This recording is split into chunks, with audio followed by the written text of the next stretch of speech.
Hi guys. I just wanted to come on because I'm about to try to uh, eat my first roast chicken in my life, and I'm actually quite pleased. I've got a couple more minutes on the clock, on the timer, and it's looking like it was a success. I just poked it a little bit, and the skin is crispy, and smells like roast chicken, and the stuffing is a little toasted and didn't burn, which I was a little bit worried about because there was a lot of extra stuffing. And we're gonna see how it tastes. It smells good, but usually if something smells good, tastes good, but yep, all I put was salt, pepper. I used I made the stuffing with rice and breadcrumbs and onions. Shallots. It's my alarm. Shallots, mushrooms, shiitake mushrooms, which was kind of random, but that's the mushrooms that I wanted to use, so that's what I grabbed. And I didn't have any olive oil, so what I did is I put like coconut oil, like I spread coconut oil on the outside of the chicken, on the skin. And then I put like some white pepper and cayenne pepper, and yeah, that's it. I put some seasonings, some spices and stuff in the stuffing, like garlic and other stuff. But yeah, I'm gonna get to. Do you guys want to see me? Okay. This is my soap. I don't know where it's from, but it's like this lavender color, and it's funny because I thought it was a men's garment, but it actually fits me.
So it's still kind of sizzling, but I think it is what I suspected.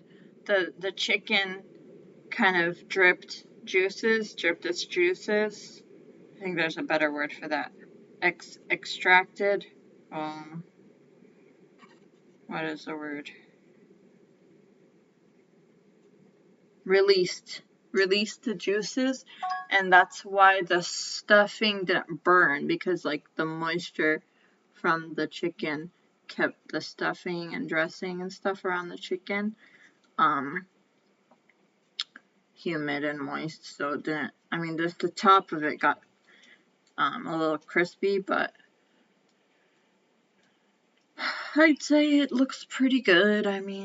Roast chicken is, I haven't had it in a really long time. I can't say whether well, what I think of it. I haven't, it's not some, like, for example, because I'm on food stamps right now, I cannot buy a prepared chicken at the restaurant, at the grocery store, unfortunately, because it's hot food, technically.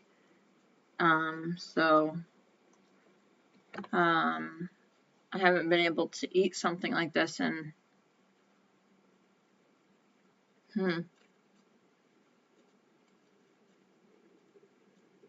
I mean, my building sometimes has like holiday events, and that's when they'll give us like some turkey. Like last year, I think no, the year before that, I went to the Thanksgiving event, and I think I had some turkey, or maybe 2 years ago. And then last year, I went to my friend's family's Thanksgiving in Louisiana. I mean, in Mississippi, and like in between those events, I hardly ever eat food like this. It's really unusual for me, so I'm like, what's going on? So I didn't even have the roasting pan the entire time I lived here, because who's gonna roast a chicken for one person? I don't know. It just didn't occur to me. So just wanted to tell you guys, and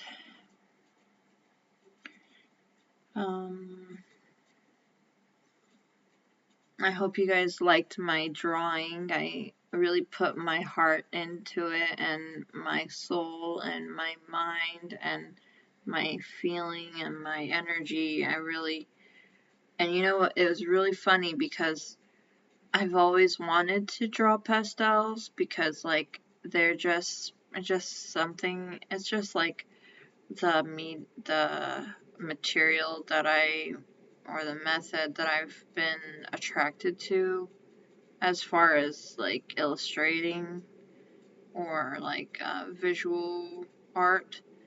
It just appealed to me for some reason, because it just doesn't have the hardness of a pencil, or the like the I just find like oil paint to be quite severe and unforgiving. So I just feel like pastels resonate more with my soul and my true expression, and I hope you like it. And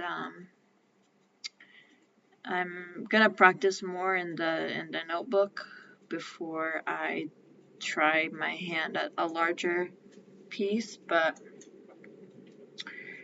I I felt really in my element with the pastel. I mentioned that when I was a little child, I had a little art set which had like crayons and oil pastels, and of course, like at school, I used pastel, like the soft pastels that I have now. I've used those before as well. But I really don't have a lot of experience with drawing, but I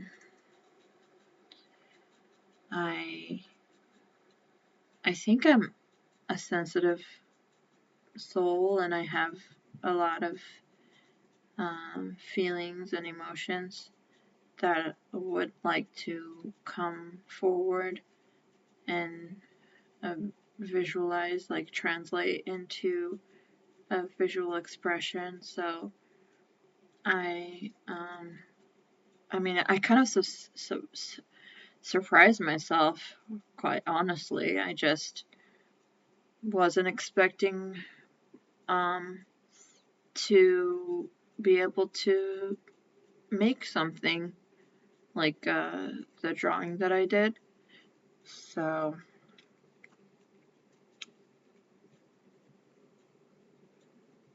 yeah, so As of now, I think this is sufficient for my artistic aspirations, and I hope that my practice will continue and I can delight many people who view my work. So,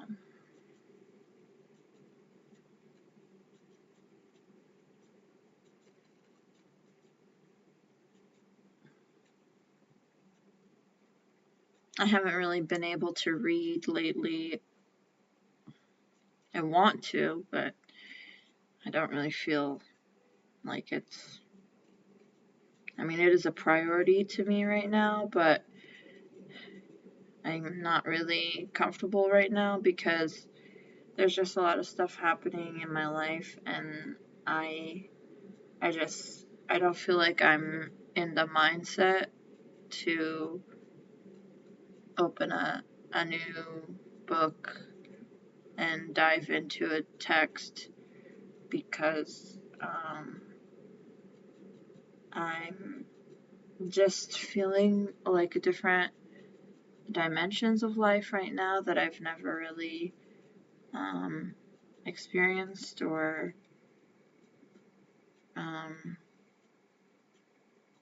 yeah, so I just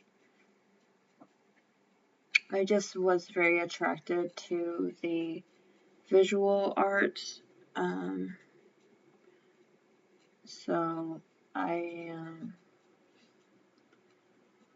am trying my best right now to, and so that's the videos too. Like I've been doing the videos.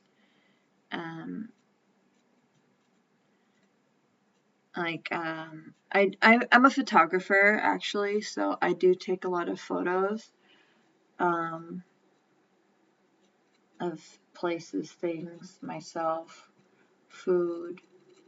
Um, when I traveled a lot before, I I used to take photos on my trips.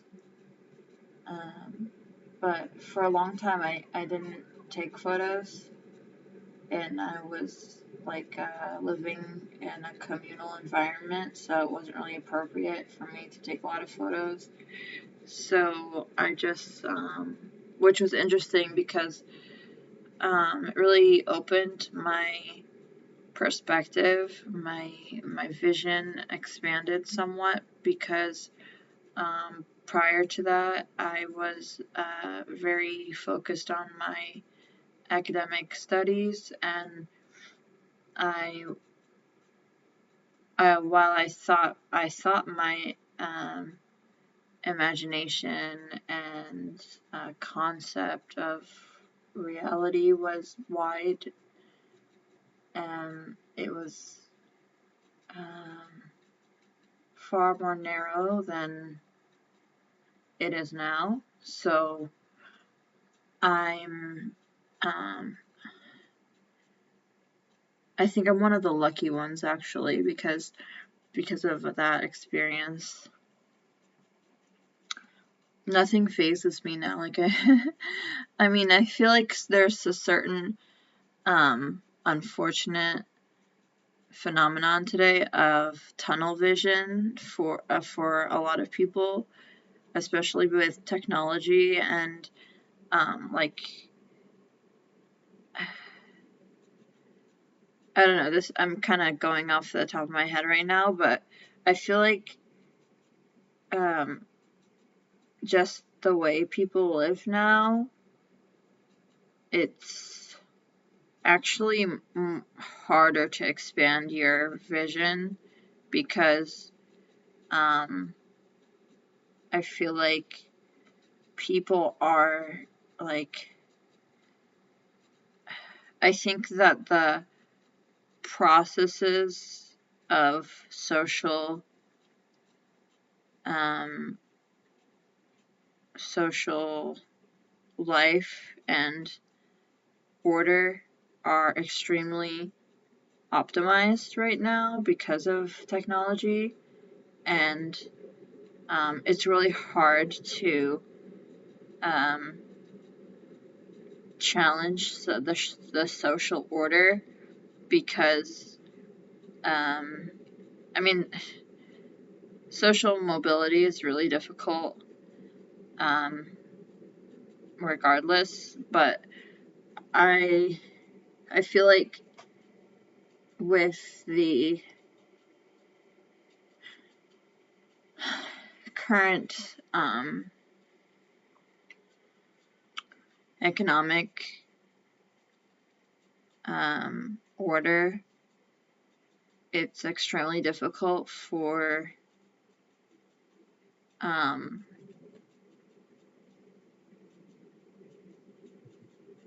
to make a wave, really. I think that only truly extraordinary people can rise up to the ranks of, well, can even reach the surface, to be quite honest, because I just feel like the level of distraction in this like capitalistic, consumeristic, materialistic world is like beyond the capacity of most normal people to overcome. So I'm not saying I'm proud. I just think it's a necessity to challenge the like exploitative worldly lifestyle of our modern age and embrace a spiritual life because it's the only way. It's the only way. So, and I've been trying to tell people this. Sometimes it falls on deaf ears because I just feel like it sounds ridiculous to a lot of people. But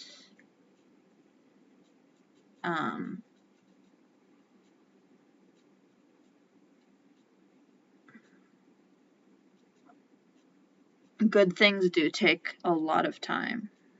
Not just time, a lot of time. So,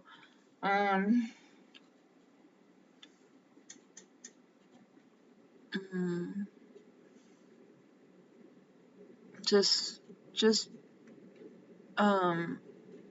embrace the mystery. You have to release all attachments. You have to live in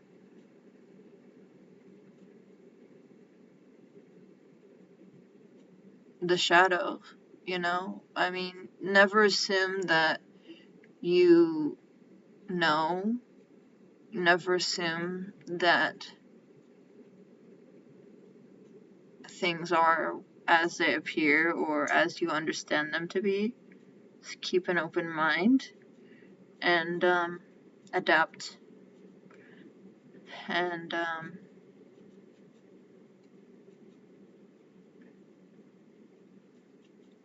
keep your head on level. Keep your head on the level that it's supposed to be. It's very unattractive if you're looking in the wrong direction.